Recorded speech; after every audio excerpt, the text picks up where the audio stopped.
Vittu, vittu, vittu. Joo, ihanaa. Vittu toimii. Toi oli paras mikkitesti. Vittu. Ihanaa toimi. Joo, siis. All right. Yes, ja englanniksi, eikö niin? Mutta me voimme aina sanoa vittu joskus, koska se aina sopii. Se sopii tilanteeseen kuin tilanteeseen. Juuri näin. Kein Deutsch. Kein Deutsch, oh doch, Deutsch auch. Ein bisschen, wenn du willst. Can you say a swear word in German?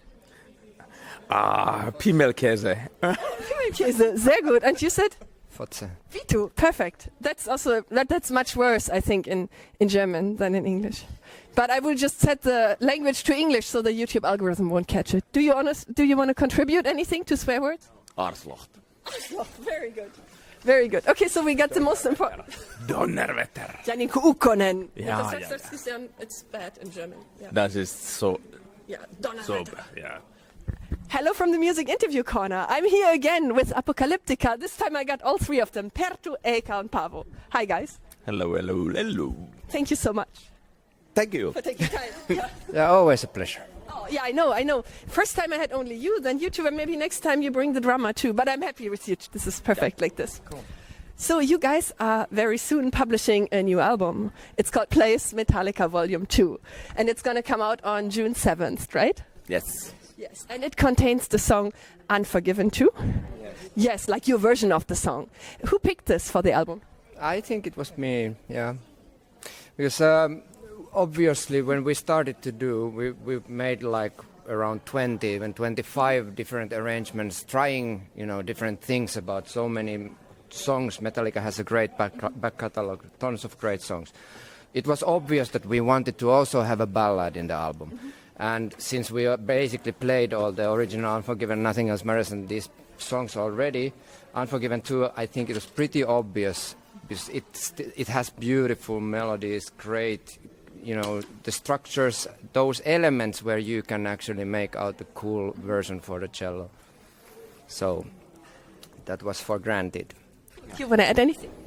Not for particular that song, but in general, that as Perttu said, we went through loads of songs, and this second Apocalyptica Plays Metallica album, 28 years after the first one, and of course we wanted to kind of feel that we reinvent the wheel, so we couldn't do the same way we did the first one because that's old news for us. So to find exciting and meaningful angle to make the versions, it really required a lot of exploration because if Metallica song is great, it doesn't necessarily mean that Apocalyptica version of that great song will be amazing, So it's probably even harder to make a great song even greater, or make an own version of a song that is already great. Yes, or even not. It doesn't need to be greater, but at least it needs to be great and give a new perspective to the music, somehow. For us during this whole project, I think one of the main things that we wanted to think or concentrated all the time is that how can we add Apocalyptica identity into all of the songs, because that is what we want to do, and what we have been talking, how we felt during the whole process and recording and all. I think that the cool way of describing is that we were able to go back to the same enthusiasm what we had in a teenage when we fell in love with Metallica's music, and this band was born from that mood. So we were able to go back to that exactly same excitement, but now almost 30 years later we are just in a way better, more experienced in everything what we do. So we have kind of a youthful spirit of Apocalyptica Plays Metallica, but with just a mature touch and like an experience, and that's why it sounds more developed and maybe like it's a cool combination of everything that we learned during our ways. Mm-hmm. Yeah. And how big influence Metallica has been for all the metal music, all their 40 years history. And this album is also like giving like an honor for their music. I think you did a great job, and I also really liked the music video. Who had the idea for the music video, and where did you film it? Unforgiven. You mean Unforgiven or the Four Horsemen? We can also talk about the others both. The Four Horsemen is great too. The Four Horsemen had an idea to kind of to show somehow Apocalyptica's story. starting from classical guys trying out how to play metal and so on, and then evolving into a band that is performing big arenas and festivals and all the stuff. So that was kind of Apocalyptica story. And the Unforgiven video was, we wanted to have another art element, which was, in this case, was dance. That there would be dancers telling the story of the song, because we are instrumental, and somehow even we make an instrumental version of a song, that original song, it's nice to have some kind of connection to the story and the lyrics of the original song. So we did those videos with Patrick Ylläys, and now we are about to release the third video for the third single as well. I know we have to talk about that too, but you wanted to say something to that. You know, in the first album, we made also video of Unforgiven, the original, and it was shot here in Helsinki, in Ritarihuone, like a old historical building, and on this Unforgiven II there is also this historical element and nice beautiful scenes, and you should compare them, check them both. Oh yeah, watch them back to back. We can put the links for you guys in the description so you can watch them right back to back. And you wanted to talk about the single One, right? Yeah, I was just mentioning that it's going to be the third video, as we were talking about the videos. And you had two very special guests for that song, right? Can you tell us more about that? Oh, yes. oh, yes. That, in a way, we can say that they are, for us, the most special guests we can ever imagine, the ultimate, in a way, because of course we always, since the start, always kept that Mr. James Hetfield would be the most amazing thing to have him visiting us, doing something together. And now it happened because had the idea of the song One is probably one of the most important, if not the most important song in my life. I always felt that it is a very cinematic story.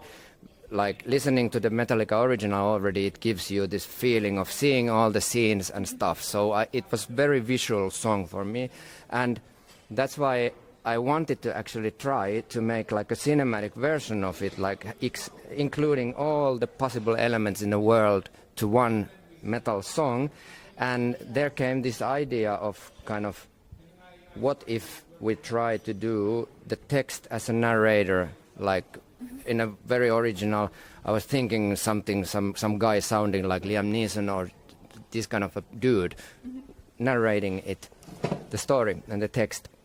But then it was the actually funny coincidence in a way, because we approached Metallica. Eicca was having a lunch with James Hetfield, and we kind of, you know, wanted to tell them what we are planning to in kind of getting the approval, or we wanted to know that they are fine with whatever we are doing. There was always this respect. So funny thing is that Eicca is basically telling that, okay, then we are making this very epic, cinematic, bombastic version of One, and it would be wonderful that there is this and this kind of like narrator. And James is like, but why don't you ask me? Basically. Yeah, so it was really like we had that open, that okay, we don't have nobody is locked into that. And I think James found it as an exciting, interesting challenge, because the approach to the version was so different that that's why he wanted to participate, because I think if we would have asked him to sing it, he would have not been interested for that. And I think this just our version brings a new kind of level of the meaning for the original song. And so it's all these collaborations in this album have been kind of happening, that the ideas they are sourced from the process of making the arrangements, and then the version kind of has started to spark those certain ideas, like having Rob Trujillo playing on Four Horsemen, or Dave Lombardo playing drums on Blackened, or getting Cliff Burton original bass track for Call of Cthulhu, like all these crazy things. But like the crazy ideas, they have started from the process. It hasn't been like, okay, we should do this, we should do that, and let's start to work on it. It's been like we work on something that we love, and then it starts to spark all these kind of cool ideas, and it's been amazing that we've been able to execute pretty much all of those ideas we got. Yes. Do you want to add something? But if you listen to James' voice, it's really like a characteristic and really strong. And it's giving me like a shivering feelings, you know, goosebumps when you hear he's talking. And it's, I think in this song it's even better that he's not singing. He is like really telling the story, and that's really magical. Yeah, it's really making something own of it that's completely different than the original. And how does it feel for you that you get so much recognition from Metallica that they even want to work with you? Yeah, of course. We met Metallica first time in 1996 when we opened for them, and there's been this mutual respect always, like that. We've been super grateful that they always openly said that they liked our versions, and they've been inviting us into certain occasions. We played together at the 30th anniversary. Yes. So we have developed this friendship over the years, and part of it that they are part of this feels natural, especially now when it has happened, because when you work together, then you work together, and it's kind of equality in that sense. But part of it is, of course, it's surreal. It's totally surreal because this Plays Metallica Vol. 2 album, of course, it reminds us so much about the times when we started and why this all started, that we were wearing Metallica T-shirts when we were kids, and listening to their music and going to see, like for me personally, first rock concert I ever went was Metallica in 1991 or 92 in Helsinki Ice Hall. Oh. And then suddenly today we are talking about how it was to work with the guys. So it's very divided. It's both bizarre and very natural. It was also a wonderful moment when Rob was actually recording the Four Horsemen track, and we were kind of giving him peace, and went back to the studio when he was done, kind of, and he wanted to hear all the other songs. So actually he was the first outside us to ever hear these new versions. He wanted to listen to many of these tracks and kind of seeing the happy face, and he was kind of so excited that coming to, hug you, like, dude, that solo was sick, and this kind of. So to get that kind of a recognition from the person you highly admire, of course, it's a very amazing and boosting thing, which probably gave us so much also strength during the very, very challenging process, of course. And it's beyond surreal, amazing, lovely. But we are very, very happy where we stand at the moment, how the feeling inside the group is. Mm-hmm. We are very hopeful and excited about the future, and can't wait to get to play live these songs. It's this album. It has a couple of. The reason why we even made the album, one of the reasons is that there always were a couple of obvious Metallica all-time favorites that we never performed with the band, like Blackened or Ride the Lightning, and they're just the greatest songs in the world, basically. And so we basically have had the feeling of that one day we will still make another Plays Metallica album. And now this was the perfect moment, because we were able to now bind it with the probably 2 years of touring, and it's gonna be great. And I can't wait to share the music with people and to see the enthusiasm and everybody gathering to the hall to celebrate the same thing, which is to make honor for powerful music. That's so beautiful. Yeah, that's an amazing accomplishment. Congratulations to you guys to get this, with your very own special concept, to get this far. This is really amazing.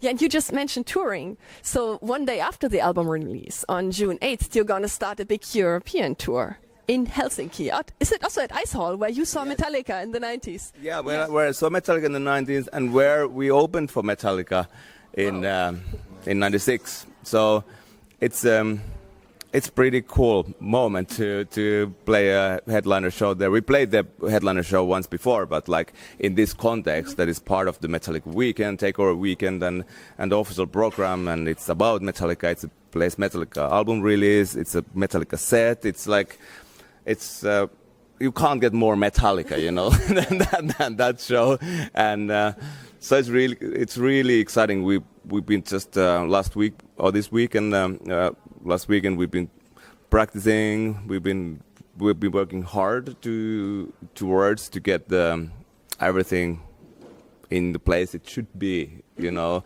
with this opportunity to play the show in Helsinki, and of course that's gonna be the world tour kind of continues in September. So this is a little bit one of a special show now, and but then the tour obviously it will go on for maybe 2 years or whatever. So typically we include all the continents on the tour. Cool. Do you guys want to add anything to that? I know you don't like the question, but do you want to add anything, Perttu? Okay, so maybe Paavo, do you want to add anything? I wish the God bless for us to last for next 2 years. Oh yeah, I will pray for that. Alive, all this tour. Yeah. Oh yeah, I will pray for that too. I think that's a little bit too much to hope, but let's hope first that until the Helsinki show. Right, let's go step by step. That's right. Yes. Let's enjoy every single moment on our way. But yeah, like most of it is already said about when you make an album, that is one part of it, but actually after you really get to share it on the live situation, to play those songs and see people laughing, crying, being furious on a whole, that's another level of that new product in a way, which you just repeat from evening to another. So I'm really excited to see like basically Metallica fans around the world who will come to hear our kind of Apocalyptica identified versions, and I'm sure that people, they are going to be blown away by this album. It brought us tears so many times because we got emotionally involved. It was like one of the most amazing things basically in my musical life when we got those James Hetfield tracks and the thing became kind of real, and I started to edit at my home. I was honestly almost fainting because it was feeling so emotionally incredible. Do you have some kind of a vision of a thing? Then you have like your basically biggest idol in there on the track and starting to put those phrases into the correct order, and it took like hundreds of hours actually. Like I was just diving into this world and following whatever weird, crazy idea of like making it so damn big that we ever can. And one, I think, in a way, we have done a lot of great things in a career for sure, a lot of different kind of things. But that's one kind of an ultimatum because you can't. It's almost impossible to go any more epic. We have maybe fucking 700 tracks on there, and it's nuts. But I hope you enjoy it and feel the music as strongly as we do, because we love what we do, and that's the greatest thing in this profession. Oh, wow. For sure, and it's also amazing that you edit it yourself. Yeah. I don't know. You know, with the one I was very, very like stubborn even. That I didn't want anybody to ruin it. I kind of had so strong feeling, but I trusted that I'm a huge fan of like big epic movies and all kind of even crazy soundscapes and stuff. So I was very, very determined that those things have to happen the way that they are understandable. And even many times we clashed in some occasions, discussing about the necessity of, for example, effects and the bombs and everything and stuff like that. But still, I think that it became very different type of a song that what Apocalyptica, for example, never made. We were not anymore like a rock band playing a rock song, but it became like a soundtrack of something. And that's why there are like the biggest possible symphony orchestras and in every single element of a cinematic experience. So I hope that it really, the whole album, of course, that it blows your mind. From this one song, I need to tell that it was really like a Perttu's strong vision, and it's like a Perttu's baby. And you've been giving a birth for a long time with this one, and it's a big baby. You will hear that on next. Yeah, I didn't hear it yet, but I can't wait to hear it. Yeah. It's a big one. And I have a question for you, Paavo. You really like skiing, right? I do. And motorbikes. And you are a skiing instructor, and I have seen that on Instagram, Apocalyptica ski and a Ducati motorbike. Can you tell us more about that? Nothing to do with the music. No, but do you want to say more about music? I thought I'm going to ask us about skiing as well. Yeah, About motorbikes and we can talk for hours about We it. talk about jewelry next for you. Yeah. We just released Apocalyptica skis. I saw that on your Instagram. They look amazing. It's really like a special quality product for passionate skiing lovers. That's really good handmade ski. It's I don't afford to buy them myself, but But because it's your own merch, you're allowed to use them. yeah, it's fantastic. Yeah, fantastic ski. Yeah, really. And do you sometimes go skiing all together? We've been skiing together. Yes. Yes, we go. But to be honest, that the schedule-wise, that we spend so much time on tour that kind of to match the holiday interest at the same time for same place. That's I think that very often there are other people that deserves we deserve their presence on vacation because we spend so much time. But whenever there is the possibility that we can hit the slopes together, that's what we do. Cool. And you two also ride a motorbike together sometime, right? Actually, Perttu does not have the license, but Eicca and me, we have. Yeah. Do you feel excluded sometimes, Perttu, because they're riding the motorbikes without you? No, I'm always happy when they let me be by myself. So you can focus and obsess with Metallica songs. Yeah. 3 minutes? Okay, Yeah. good. Yeah. Cool. So maybe we can talk about your jewelry brand. You're a jewelry designer, Yeah. right? Did you make this yourself? Not by my hands, but yeah, together with my sister. On COVID times, I got this feeling that I wanted to do something with my sister, who is a designer, and to learn something new. So we started to slowly do it, and then we launched it in the autumn. Vegar, yeah. Yeah, it looks beautiful. Vegar.com, right? Or Yeah. Vegar.fi. I think you have both. I'm going to put the link here for you guys in the description. Yeah. So it's nice to do like skiing or motorbikes or whatever jewelry or whatsoever. It's Coffee and tea. Yeah. Also coffee and tea. Yes, Apocalyptica coffee and tea. Oh, Yeah. cool. But I think it's really cool, beside doing the things as a band and working on the music, to do some other things outside of it. It just refreshes your brain, and it's always good to study and try to learn new things. And when you do something outside of the normal field, you usually learn something that you can actually implement into the other things you do, like having some certain brands that you have to learn about certain things, how to do those, what is marketing, what is actually principles. So you study a lot of things, and then finally it benefits other things that you can't expect even up front. So, But we try to offer some emotions and feelings for the people, and With coffee and ski and jewelry. So that's and metal. one of kind of getting some kind of feeling of us, how we are. And there is also a book about you. yeah. It's called, in English, Eicca, the Connection Creator, or Eicca Yhdistävän tekijä. You wrote this with Petri Silas. Silas, yeah. How was the writing process for you? That was like a result of Petri asking me for years and years, and I always thought that that's kind of sunset kind of thing to make a book.